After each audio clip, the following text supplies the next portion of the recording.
Mind করতে পারবেন।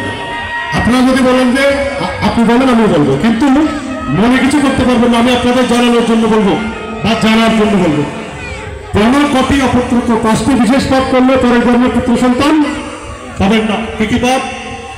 1 নম্বর হচ্ছে গর্ভপাত করা, 2 নম্বর হচ্ছে ভ্রূণ নষ্ট করা, 3 নম্বর হচ্ছে কাউকে গলা থেকে হত্যা করা, 4 হচ্ছে বিষ প্রয়োগ করে কাউকে মেরে ফেলা, 5 হচ্ছে এগুলো আবার মায়েরা কম বেশি সময় করে নাকে শুকে কাউকে কিছু খেতে দেওয়া। বাচ্চাকে কোনো খাবার খেতে দেওয়ার পূর্বে মায়েরা কি করে, একটু দাও আমি একটু নাকে শুকে দিই, এগুলো কখনো করবেন না। নাকে শুকে ঘাম নিয়ে কাউকে খাবার খেতে দিলে পরের জন্মে আপনার পুত্র সন্তান। ব্রহ্মবৈবর্ত পুরাণ আমার কথা নয়, শাস্ত্র পুরাণে বলছে, আমি সেভাবে বলছি। তাহলে কি?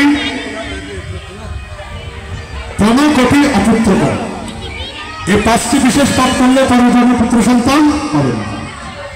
প্রণকটি অপুত্রক, অষ্টমে বজ্রপাত, 80,000 পাপ নিয়ে মৃত্যুবরণ করলে পরের জন্মে আপনার বজ্রপাত জনিত কারণে মৃত্যুবরণ করতে হবে।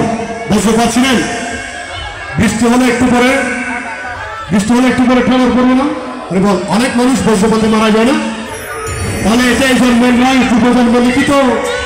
ওই 80,000 পাপ নিয়ে মৃত্যুবরণ করেছেন, মানুষ জন্ম পেয়েছে, কিন্তু বজ্রপাত জনিত কারণে না মৃত্যু হয়েছে। আমার আপনার কারো কোনো হাত নেই।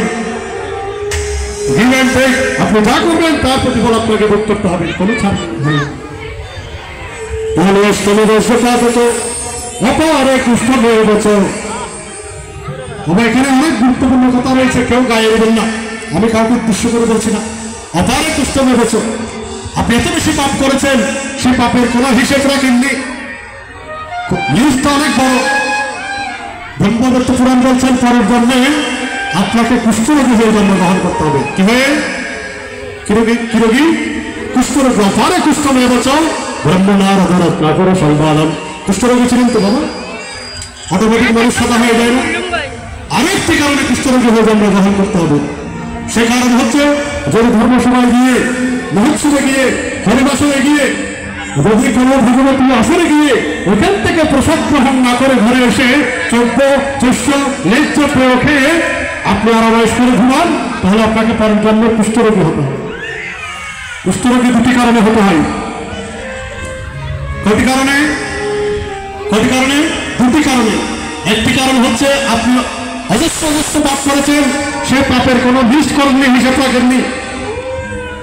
অপারে কুষ্ঠরোগ, আপনার পাপ পুণ্যের হিসেব নেই, পরের জন্য আপনাকে কুষ্ঠরোগী হয়ে জন্মগ্রহণ করতে হবে। আরেকটি হচ্ছে ধর্মসভায় গিয়েছেন, মহোৎসবে গিয়েছেন, কিন্তু প্রসাদ খাননি, ঘরে এসে মাছ মাংস চস্য লেজ্জ পেয় খেয়েছেন, তাহলে পরের জন্য আপনাকে কুষ্ঠরোগী হয়ে জন্মগ্রহণ করতে হবে। প্রসাদ গ্রহণ না করে, প্রসাদকে যদি গ্রহণ না করে আসেন, এগুলো আপনাকে ভোগ করতে হবে। যা করবেন তার ফলাফল ভোগ করতে হবে, কোনো ছাড় নেই। এই জন্য আমরা এগুলো করবো, অপারে কুষ্ঠমে বছর ব্রহ্মনার করো সংবাদম। নারদ মুনির মাধ্যমে ব্রহ্মবৈবর্ত পুরাণে সেই সংবাদ তুলে দিলেন, হে নারদ মুনি, তুমি যাও সমগ্র মানব জাতির উদ্দেশ্যে এই ব্রহ্মবৈবর্ত পুরাণ আমি লিখে দিলাম। সেই ব্রহ্মবৈবর্ত পুরাণের মধ্যে আমি বিধিনিষেধ দিয়ে দিলাম। আরো বিশেষ কিছু নিয়ম আছে, আরো বিশেষ কিছু কারণ আছে, আরো কয়েকটি রয়েছে। শুধু সবাই দীক্ষা হয়ে যেত,